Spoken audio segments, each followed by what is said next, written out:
We're here with Allison Schrager. We talk economics every once in a while. I have to tell you, Allison and I talk economics a lot, but I let you guys in on it every so often. She is the author of An Economist Walks Into a Brothel. She writes for Bloomberg, the Manhattan Institute. She's a seer on all things economics. Mostly pensions, actually, which I don't think we're going to talk to. But you want to talk about everything else in economics, Allison? Oh, we can. And pensions, too, if you want. I know you want to talk about Or even pensions. brothels, anything. I think we talked about brothels last time, though. So I think we exhausted that topic. Check and check. I know. Yeah. It's like brothels and pension, the two hot topics in economics. Here's what I really want to talk about. Question one, the United States' economy is the envy of the world. Is that true? Yes. Yeah. I think so. Despite our best efforts, my theory is we're, for a lot of reasons, more open to risk than a lot of other developed countries. And we have an infrastructure that rewards that better. And so it's the center of innovation. So despite a lot of bad policies and best efforts, I think the U.S. economy is going to be okay. Does that mean if we reward risk, we punish the losers more than other countries do? And is that part of having, quote, the best economy? Our worst off will necessarily be worse off than European countries? No, we don't punish losers very much, which is actually one of the ways we reward risk-taking, like our bankruptcy rules, as opposed to, like in Germany, if you're an entrepreneur and you have a failed business, that follows you around forever. So you're going to be a lot less inclined to give it a shot, as opposed to it's almost like a badge of honor. Like, oh, I did a startup and it failed. You have to do the TED Talk and say, my first failure and what I learned about it.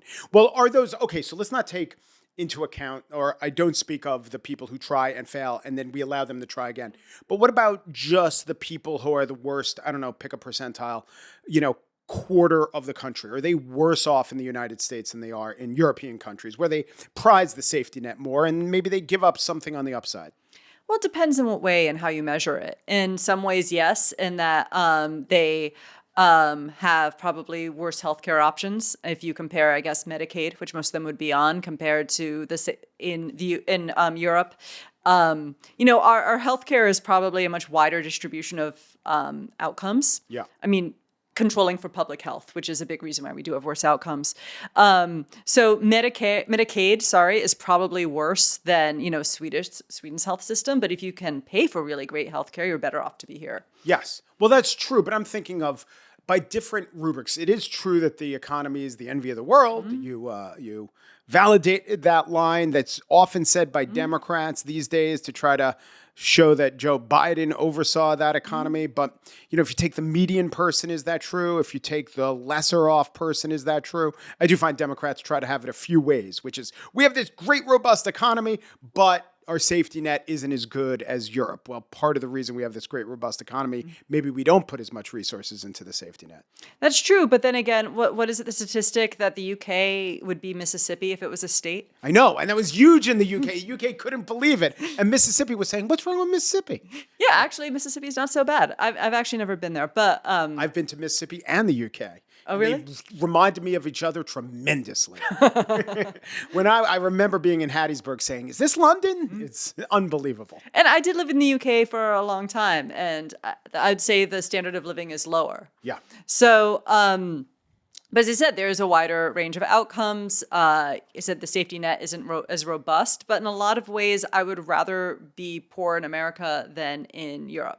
In terms of mobility, is that one of them? Well, also in terms of mobility, also, as I said, largely there are sort of aspects of our living standards that are better. Yes. So one of the things that is going on now, and it goes on every so often, is people are calling for a recalibration of the standard ways we judge wealth or income or people being well off. Mm-hmm. And sometimes it's very self-serving. Mm-hmm. One politician runs against another. If by the standard measures, like now, unemployment is low, they say, don't look at that standard measure, look at the percentage of people in the workforce. Mm-hmm. On the other hand, I've been talking to a lot of economists, and they say there is something to that. And while it's nice to have the same standard measures we've been using for decades and decades, maybe unemployment and median wage are not the best way to measure the health of a country. What do you think?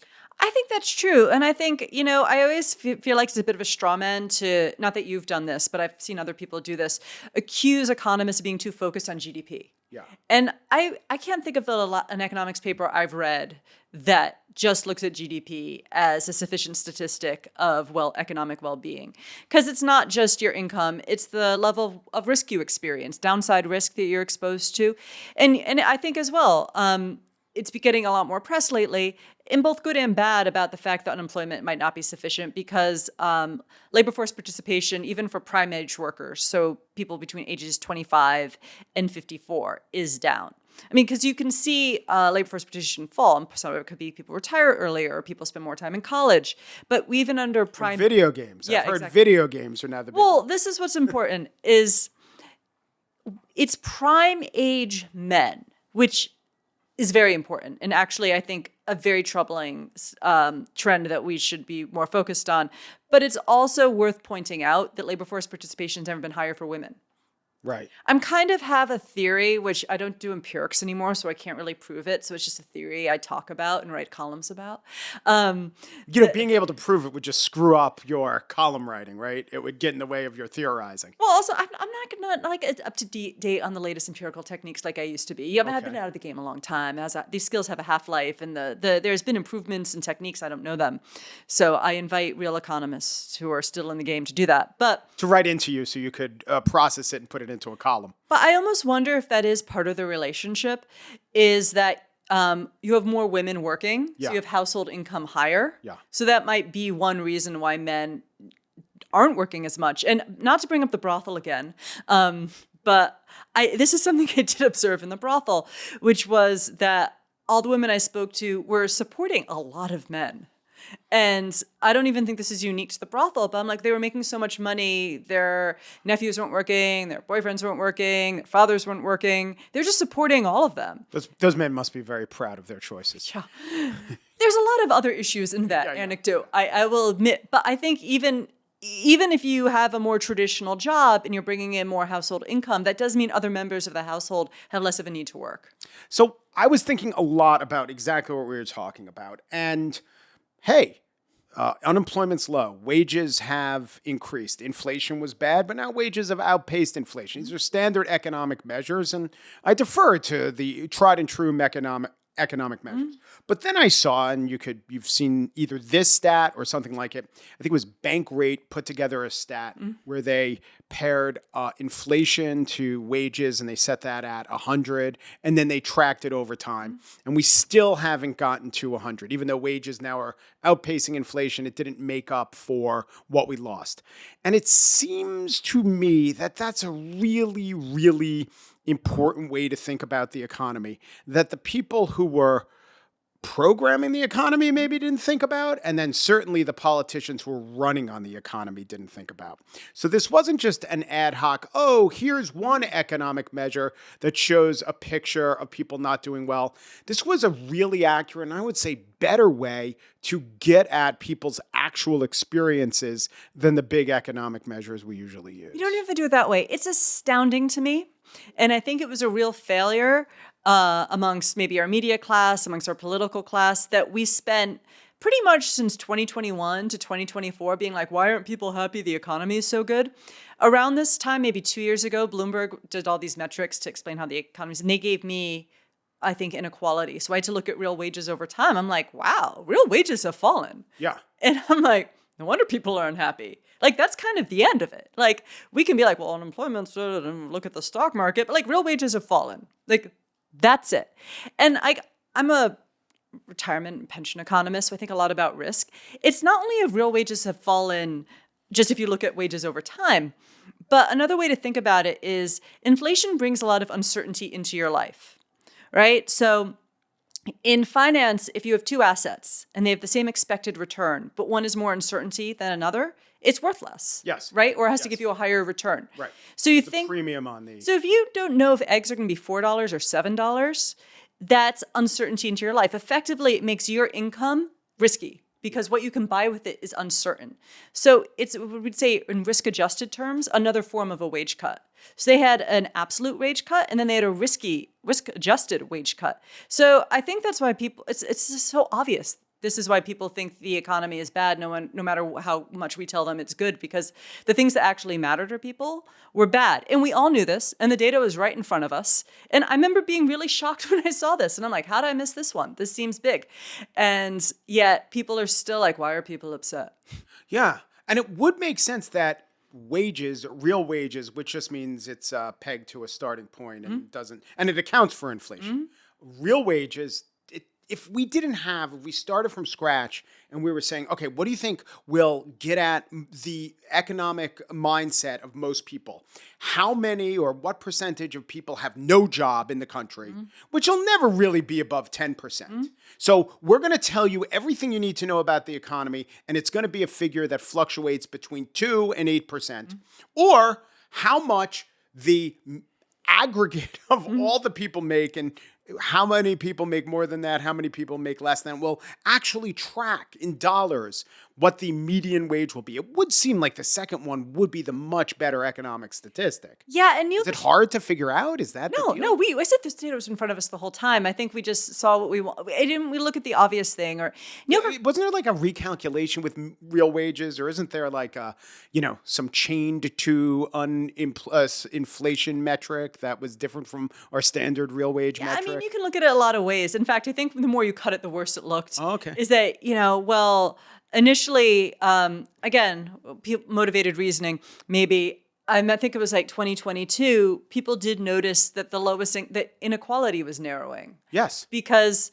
everyone's real wages fell except for the lowest earners. Remember, there was a wage shortage for like low-skill service jobs? Yes. So they got big raises and everyone else's incomes fell.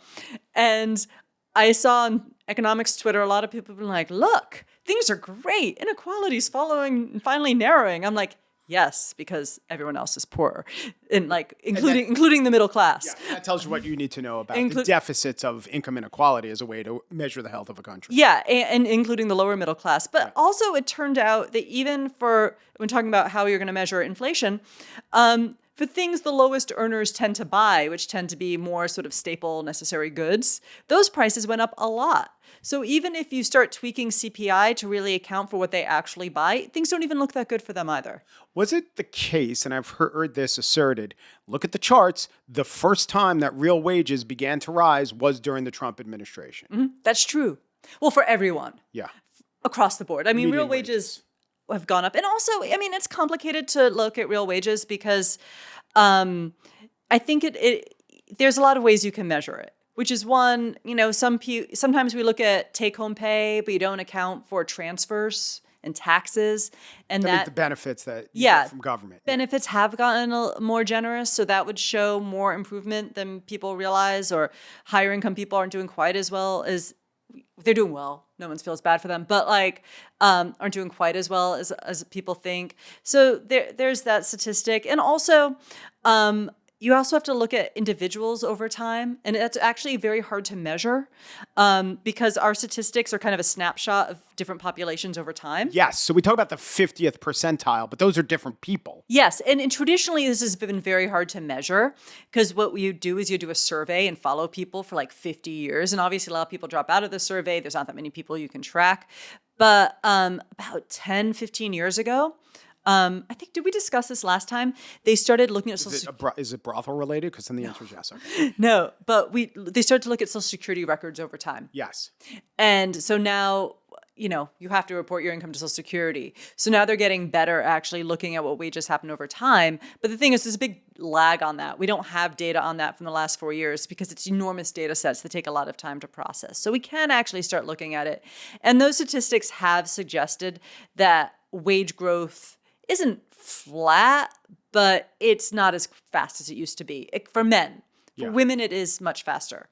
But that is also because for years women barely worked before, and once they had kids, they effectively dropped out of the labor force. Right. Now that's not the case. And so I guess a standard story, maybe it was a standard story told by the Harris-Walz campaign, was things were getting better under Obama. All the nostalgia that you feel about Trump is just that. And sure, the stock market was high or unemployment was low, but it was all set in motion, and most of the credit was to Obama would have happened anyway. But I think what we're saying is that what people really feel are real wage growth, and that didn't really happen under Obama. Maybe he set economic conditions in motion. But in terms of when people really started feeling wage growth, it was under Trump and not Obama. That's true. And I think the Harris-Waltz kind of has a point. I don't put a lot of this on who's president. No, I know. I think the tax cuts that Trump did have a marginal impact on the economy. But I think most of the growth, I guess you could say, was set under motion under Obama, but I wouldn't even give him credit for that. I think the 2008 recession was very bad. Well, everyone thinks that, but I think it was very damaging. It was a bad recession. It was very damaging to household balance sheets in a way that most recessions aren't. And I think it just was a very long recovery. I'm not sure policy really could have done a lot. I think that's just the way it was. And I think we finally fully recovered by the time Trump came to office. I think on the margin, I think the tax cut job helped people too, but I think it was mostly a prolonged recovery that just took a really long time. So you could say that some of the seeds of that were sown under the Obama administration, although I'm not sure any policies he did particularly were responsible for that. So then what should Trump get credit for in terms of his economic policies?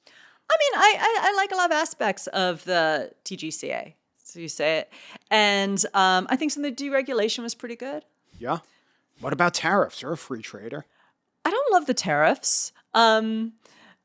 So I'm trying to revisit that. I can't, but I'm trying because I think, honestly, experts in all fields should be revisiting a lot of things, and tariffs are popular. I'm becoming more open-minded to the idea that maybe some strategic tariffs with China are useful.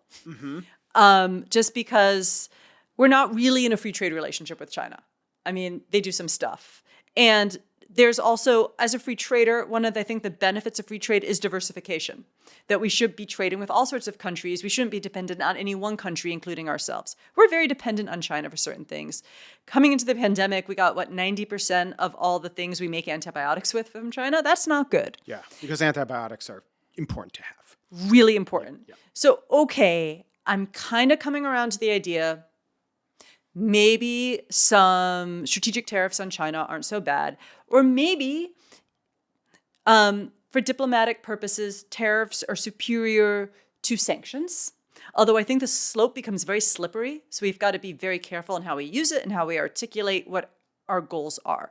I don't really have a lot of trust in the political process. We could do that. But if we could, I'm like, okay on that. What about tariffs on Canada? No. But or wide or broad tariffs, not as much. Yes, but I will say that as a negotiating tactic, they seem to have worked surprisingly well. They might have brought down Trudeau. Well, beyond that, if you might think that's good or bad, I mean, I'm sure his ex-wife thinks it's okay, but they gave in. They gave what the future administration is demanding in terms of drug interdiction, in terms of border crossing. It's kind of astounding to me that they wouldn't have done that anyway. And it was this threat of tariffs that brought them to the table. And maybe you could argue that, the actual impact of these new drug rules or immigration rules won't be huge. But the threat did seem to work. That's why crazy, right? I'm rethinking things. And I'm like, well, maybe they're better than sanctions. Yeah. The question is can you do this as a repeated game? Yeah. And the question is, are other administrations, future administrations, either in Mexico or Canada, like once they see it is a bluff, does then the United States have to put up, or else their future bluffs will always be discounted? And if they do, it'd be really bad. Does it work as a repeated game? Like I'm not sure, but again, I'm now sort of saying about tariffs is it depends on what your purpose is with them. If you think you want to bring back toaster production, bad idea. If you want to use it to get even better trade deals, okay. I want to ask you about one more thing, the soft landing. I think I described it on my show as something of a miracle. I surveyed all the economists making predictions, talking about, this never really works. And it does seem to have worked. Yes? Yeah. I mean, I wouldn't say I was ever team soft landing because I think getting out of inflation is hard, but I always felt the economy was very robust. And I never thought even if we had a recession, it would be bad. Yeah. Because, and to some degree, I'm now, they say the last mile is going to be the hardest, and then it looked like, well, maybe not. And now it looks like the last half mile is actually pretty hard. So maybe we never even really got there. Or maybe we're there and we're just in a new world with higher inflation. We didn't have the landing. We saw the runway, right? We thought we were putting down the landing flaps, but we never landed. We're in the grass right before, and people are maybe taking the slide off. And maybe we're just going to camp out here with 3% inflation and be like, that's good enough. Bye-bye. Bye-bye. Do you think that any politician gets credit for this near soft landing? Did Jerome Powell do something right? No. Did Joe Biden do something right? No. I think it's just some of the inflation was pandemic related, and that normalized. Some of it was crazy spending, and we start spending less. And so I think that got us part of the way there. I'm still I think Jay Powell, it's good that he raised rates. I think that did help. I think that gave markets a sense of calm. I think that might have contributed a bit. But I'm of the school that I have issues with Jay Powell's legacy because I think he really messed up the housing market, and I think we're going to deal with that for a very long time. Even up until 2022, he was still almost buying a lot of mortgage-backed securities to try to get mortgage rates down really low, and now the housing market's so weird because all these people won't move, and I feel like that's a big black mark on his legacy that I have problems with. And so I think his inflation policies eventually were good, although they weren't one of the reasons I think we did have a softer landing than people did expect is part of the mistakes he made earlier is that it turned out the economy wasn't quite as interest rate sensitive as we thought it was because a lot of people did lock in, including in the corporate sector, low rates when they could. Yeah. And to some degree, this higher rate world that we're in, which might not even be under the control of the Fed, because I think we can see the 10-year bond rate, which the Fed usually doesn't control, but arguably they had more control than before when rates were flat. We don't have to get into that. Is starting to look much higher. Mm-hmm. And this is what determines mortgage rates.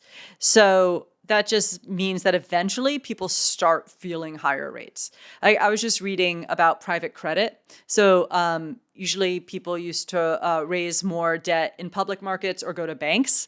That's becoming less popular in both counts. So people instead of private equity, a private equity firm will just lend you money. Instead, it's private credit. It's a big growing thing.